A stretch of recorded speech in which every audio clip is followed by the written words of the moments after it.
Hello, this is Dr. Pieczenik talking to you once again in Dr. Steve Pieczenik's talk, and today I want to talk to you a little bit about what will happen to Bashar Assad, and most probably he will go to a little town in Russia called Barvikha. It's in Kyrgyzstan. The name of the town is spelled B-A-R-V-I-K-H-A, and I pronounce it Barvikha, Russia. But I want you to listen to something that I wrote.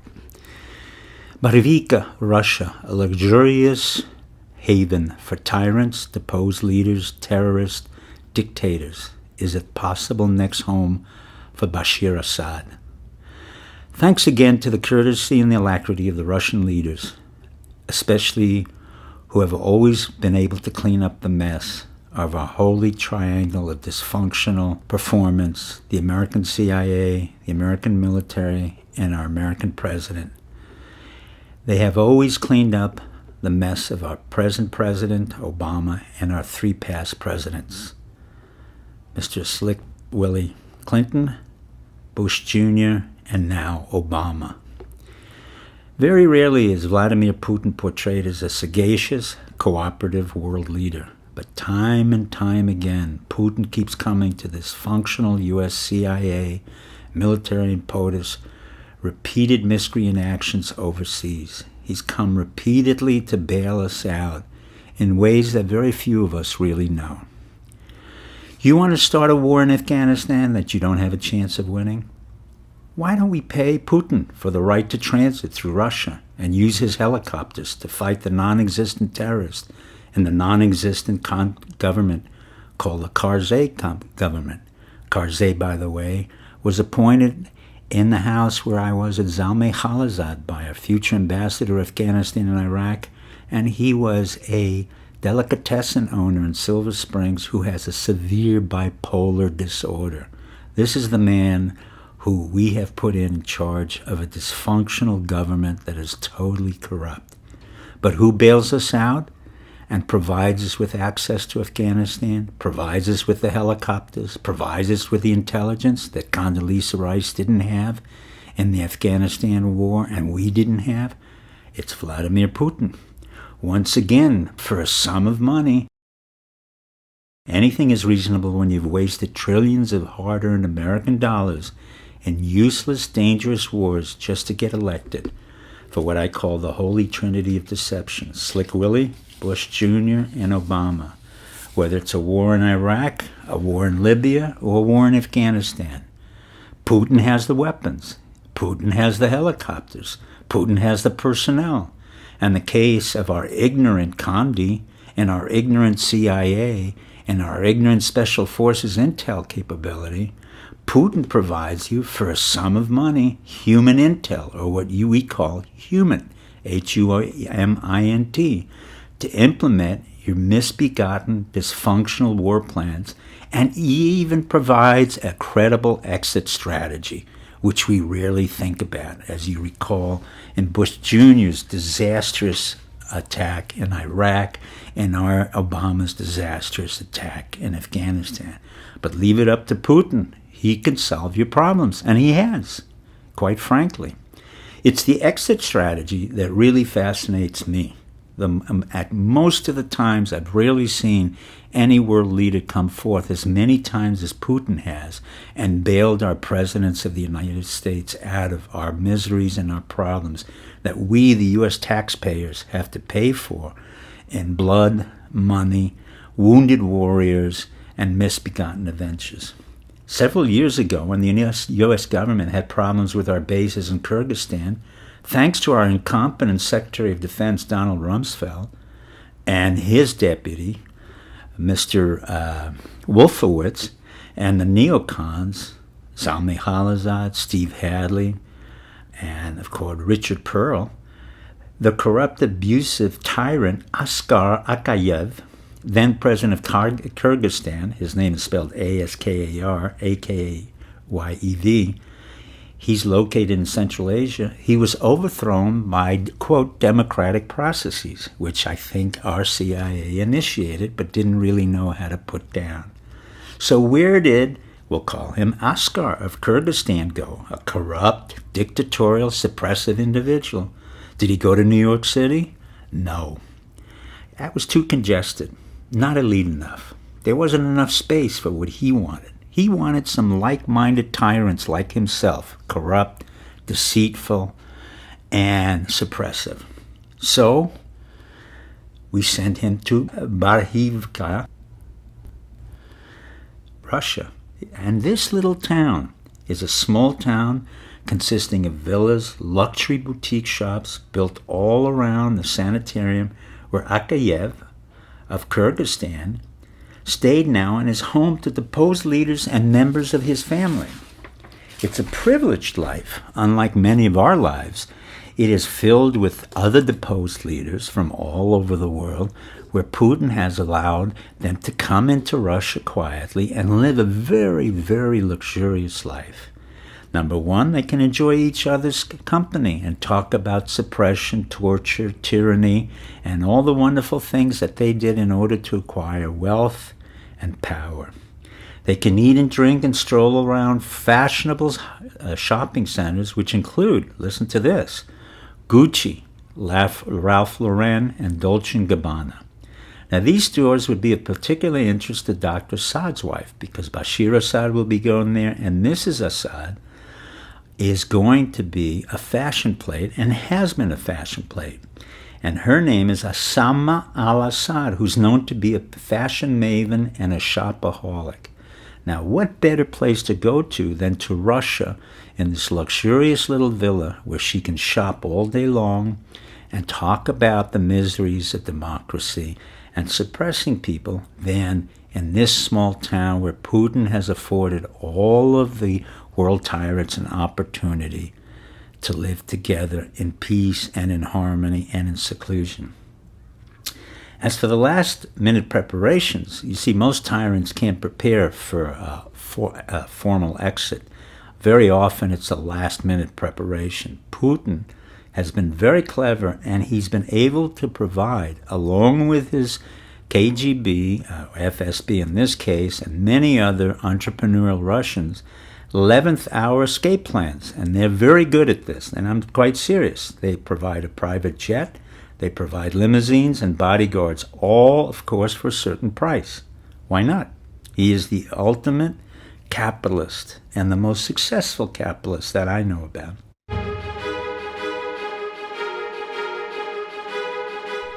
After the break, Dr. Pieczenik uncovers even more. Stay tuned for more Steve Pieczenik Talks. I want the truth. I want the truth. I want the truth. I want the truth. I want the truth.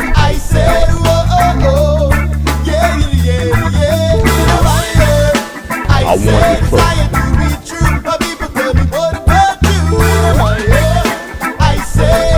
I get the truth at stevetalks.tv.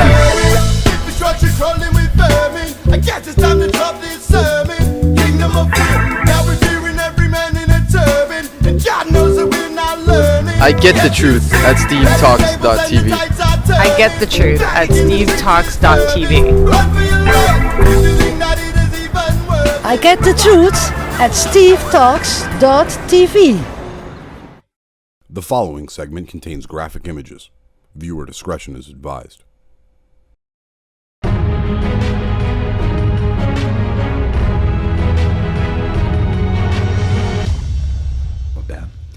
Putin really understood the meaning of exploitive capitalism. How our American robber barons, including Gould, Whitney, Forbes, Delano, and many others, would have been exceedingly proud of Putin. This man who came out of the KGB, came out of the Stasi, and was trained by two of the world's most formidable spy masters. The first one, of course, was Marcus Wolf, who was the head of the Stasi in East Germany. That's why Putin lived in Dresden and was in Berlin and speaks beautiful, beautiful German, and was trained by the most formidable spy of all, Marcus Wolf. He was then transferred to the more indomitable and more fearsome Andropov, whom I had the chance to meet, not a very pleasant man, but an exceedingly bright man, who took him under his wings and made him eventually the KGB. But the narrative is he worked for liberals and came up through a democratic process. Absolute nonsense. The CIA and our intelligence community worked with him using the Chechens and a hostage situation to put him into power. But that's another narrative, because today I don't come to damn Putin. I come to praise him in the true sense of the word. You see, from my point of view, Putin is running a humanitarian mission for all the untoward collateral damages of U.S.'s unnecessary incursions into Syria, Libya, Iraq, Afghanistan, Yemen, Sudan, Somalia, and guess what? 30 other non-national security threat areas which were recently designated as terrorist outposts where dictators and terrorists reside. Now, you and I know there are no more terrorists. Anytime we decide to go use our military forces in 34 different areas in Africa, we call them terrorists. In the same way that the Afrikaners called Mandela and the ANC terrorists, but now the terrorists have become the statesmen. In the same way that the English called Menachem Begin a terrorist in the Irgun Sveilami, but now he became the statesman of Israel. And in the same way, the English called the Egyptian leader Sadat a terrorist, but he became a leader. So the word terrorist is not a profile, it's not a particular indicator, it's just a rationalization for our use of troops overseas so that we can go and invade various countries for different resources and different power moves, none of which is relevant to our national security. So while our wounded warriors who are sitting in the VA and barely can get medical attention, thanks to General Shinseki, who is a totally incompetent leader of the Veterans Administration, and I have repeatedly requested his resignation over the years, but I've been told by our military leaders that he's doing a wonderful job. Nevertheless, General Shinseki, who was never a great general, but was wounded in combat, he has never been able to provide all those wounded soldiers with hemicorpectomies, lost organs, damaged brains, post-traumatic stress syndrome, organic brain damage, all of those wounded soldiers whom we've sent to Iraq and Afghanistan just because our American civilian presidents, the CIA, and our military generals wanted to try an incursion in various countries like Afghanistan and Iraq with no outcome, no purpose, other than to secure possibly some pipelines. They sit there in their beds, in their urine, in their feces, without medical care, without any mention from any civilian about taking care of the VA, and with an incompetent leader like General Shinseki, while the despots, now this is the interesting contrast, while the despots in Barvika, in this little town where all the despots live, they literally go around, and thanks to Putin, they go around and they buy a Bentley. And they buy a flying sperm model Bentley. And in the first year of exile, you can live exceedingly well if you do the things that we say you shouldn't do, i.e. be suppressive, dictatorial, corrupt, and torturous. That is exactly how you become successful. And if you need an intercessor, you ask Vladimir Putin. But our dysfunctional military leaders who sent our men to war, in other words, our generals like Tommy Franks, Abizad, and many others in the Air Force and in the Navy, Marshal Mullen, they all retire with huge benefits and plans, and they retire at Tampa, Hilton Head, San Diego. But they too are no fools. What do? What they do is they get their pension, which is usually about $180,000, and then they get consulting fees that amount to millions of dollars working for Northrop Grumman, Lockheed Martin, L3 Communication. For example, one of the most irresponsible generals I have ever met, and I've met him twice, is General Stanley McChrystal, who shot his mouth off about how great a general he was. He was also involved in the assassination and killing of one of our great wounded warriors, Mr. Tillman, the famous football player, and then came back to laud his grandiose accomplishments in creating drones and high-value target assassination, and was so proud of it at the Council on Foreign Relations that I found it despicable that the Council stood up and cheered him on as if it were a Nazi rally for Goebbels and Goering. So I quit. But General McChrystal, and his disingenuous way of saying, oh, I'm just a poor kid, has opened up, one of those consulting firms where he can tell you about management, style, and tactics, like many of our other generals, and like Mr. Chertoff, who developed the entire security system for a 9/11, and has hired all of our CIA operatives like Mr. Charles Allen. But don't worry, because Putin still comes forth in the foreground and offers a far more transparent and far more entrepreneurial attitude towards war and the post-war era. Why start a war? For Putin, there's no need for that. The Russians knew what it meant to fight in World War II. They lost 40 to 50 million people.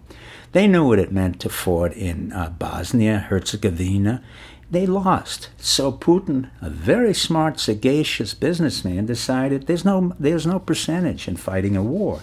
Instead, let's supply all the necessary equipment for the war, helicopters, weapons, AK-47s are always the favorite. The helicopters, they go up to 13,000 feet. You see, my dear friends, we don't use American helicopters in Afghanistan because they can't get up to 13 to 15,000 feet. And ironically, we use Russian helicopters, the very same helicopters that we supposedly shot down in Charlie Wilson's war, another fictional narrative that lauds the great accomplishments of our dysfunctional CIA. Believe me, I was involved in the takedown of the Soviet Union, and the CIA played a very, very small part. Least of all was the RPGs. But let's go on.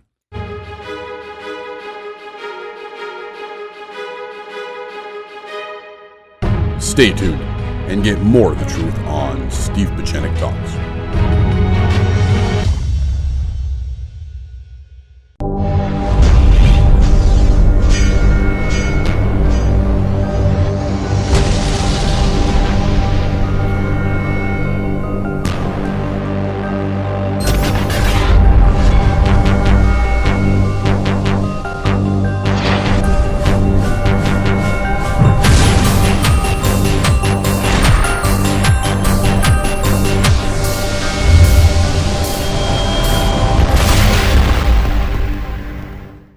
The following segment contains graphic images. Viewer discretion is advised.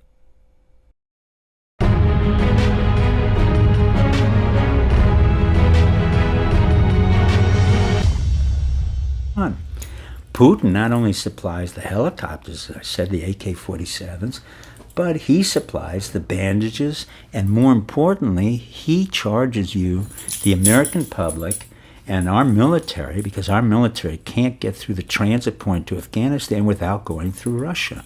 And what does he do? He charges you to go through Russia and get into Afghanistan. So our great military leaders from CENTCOM and SOCOM and the Special Forces have to pay Putin money in order to fight in Afghanistan. Now, how do you beat somebody like that? Not only do you need to get to the war, so you got to pay him for that. Once you get to the war, you got to pay him for the equipment, then you got to pay him for the personnel, and you got to pay him for the intelligence.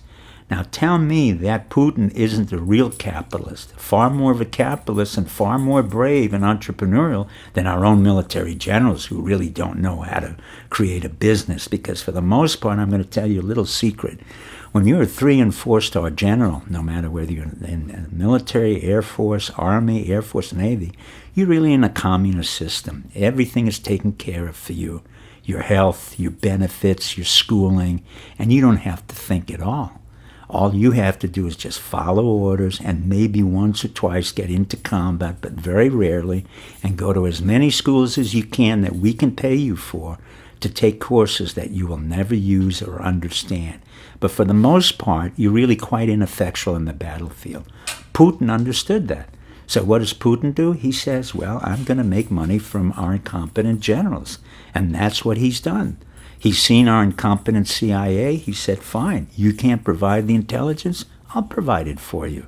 He saw our incompetent exit strategy. That means our policymakers in the White House, people like Rice, Donlan, Brannan. Once again, you have this incompetent Irish Catholic man who started with Bill Clinton, goes through Bush Jr. and writing to Obama, the most dysfunctional individual I've ever met, who killed about 19 of our soldiers in Saudi Arabia, was involved in 9/11, but nobody said a word, and was involved in the torture scenes in Afghanistan and Iraq, and prides himself on being a deputy counterterrorism expert. He's never been an expert in anything other than in drinking and what we call bullshitting. But let's not get too far afield. So Putin provides all of these excellent services to our dysfunctional military and civilian government and intelligence. So what happens then? Why am I so interested in this little town? Basically, what it tells you about is that, number one, if this is a lie about Bashar Assad and that Putin's allowed him to leave and exit because we don't really have any strategy. Don't ever fool yourself that Hillary Clinton knew what she was doing in Syria, or the CIA knew what they were doing in Syria, or Susan Rice, or Samantha Powers, who has no experience in the field and can spout all the democratic nonsense you want, talks about genocide. They funded the CIA and our paramilitary units to make sure that Bashar Assad was overthrown, so that they had no idea where to send him, but Putin took over. So if that's the case with Putin, then let's go back to other dictators. Well, as you know from my previous logs and what I said 10 years ago, Osama bin Laden was dead. That was a narrative that was false, and it's been proven over 10 years. Now, I don't want to shock you, but the second narrative that was also false, that Bush Jr. created along with Cheney, was that Saddam Hussein was hung on a trial by his own peers. And how did you know that? Because there's literally a video from a video camera in the court which showed him hung, and Bush Jr., a great genius, often called the morons of morons, said this is so shameful that somebody would take a picture of Saddam Hussein being hung. Well, as you well know, Bush Jr. can't stop lying. He, like Bill Clinton, are pathological liars, as we have Hillary Clinton and we have Obama now in the really pantheon of pathological liars. So what happened to Saddam Hussein? I can guarantee you my professional 30-year history in taking over regimes and taking out world leaders, that nothing happened to Saddam Hussein. He, in fact, was probably sent to this very small town in Kyrgyzstan because it's not very far from Iraq. Isn't that a surprise? So we don't kill the world leaders. We didn't kill Noriega. We didn't kill Idi Amin. We sent him to Saudi Arabia. We sent Noriega not to prison, but we sent him to Spain and France, where he had chateaus. I know you don't know that, but I know that, because I had to make the plans for Noriega's exit with 2 planes because he couldn't have his wife and his mistress on the same plane, plus the gold, because the CIA was not that smart. And I had to, once again, work against the CIA. So let's go back to Saddam Hussein, who was ostensibly hung. Well, he wasn't hung. And what happened to him is he probably, with his sons and his family, went out to Kyrgyzstan, or where in the first war he was sent over, and some of his assets were sent to Tanzania, as I was told, about $10 billion. Now, when we send these dictators away after our boys have been killed and maimed, at your dollars, our dollars, trillions of dollars being wasted on wars we didn't need, these dictators live a wonderful life in Barvika, Russia. So where did Saddam go? I will bet you any amount of money he's probably in Barvika, Russia, in Kyrgyzstan, Uzbekistan, or Tajikistan. Why? Because Putin once again understood our inability to execute and have an exit strategy. He understands this all too well. So then the issue is, well, by what rights do we leave a adversary or a dictator alive. There is a rule that's implicit in Western culture and in the United States, which is called the divine right of kings or the rule of kings, where we in fact do not kill our opposition, but in order to get them out and in order to have a fancy, nice story or a narrative that's complete, like the Osama bin Laden fairy tale, we say we attacked him like the SEALs did not, and then we create a movie like Catherine Bigelow's boring, boring film. Let me assure you, I did see it, and as a member of the Academy, it is one of the most boring films that I and many others have said also. Not only is it not true, but we would never have killed Osama bin Laden because he died of Marfan's. Again, Saddam Hussein did not die and was not hung. He went to Kyrgyzstan, Uzbekistan, and Tajikistan. Well, then you'll say to me, oh, come on. Then you're going to tell me Gaddafi wasn't killed. Lo and behold, I'm telling you again, and I said it the day that he was overthrown, he was not killed. The pictures that you saw were doctored pictures by, again, our military intelligence and our CIA, all of whom did a very sloppy job. The reason for that is Gaddafi, there was no reason to kill him or his children because he had been working for us for many, many years, and he had been a client of Goldman Sachs. As a matter of fact, Goldman Sachs made such a big blunder of $1.4 billion with Gaddafi that they offered him 4 to 5% of Goldman Sachs itself. So where did Gaddafi go? I can assure you he did not go to Baryka, Russia, for the simple reason it's too cold, it's not his culture. But where Gaddafi did go, and I'll put my entire reputation on it, and the military knows that I'm correct, as well as the CIA, he went among the Tuaregs, Tuareg, in sub-Sahara, Libya, and Chad. Why? Because he didn't have to go anywhere but into the deserts of Libya and further south in the sub-Saharan region, where we don't have to worry about anybody finding or seeing Gaddafi and his sons and his family. Why? Because the Tuaregs have been a very loyal tribe, and Gaddafi has been very loyal to the Tuaregs. And contrary to the narrative that was created by CNN, British intelligence, CIA, they did not kill him. The rule of kings works on and on and on. You can check it out. Again, what I say has to be checked. Just because Dr. Steve says it doesn't mean it's always correct. I do want you to understand it.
So why do I bring up this point of Baryka? Because the first and most important lesson is that our presidents are continuously lying.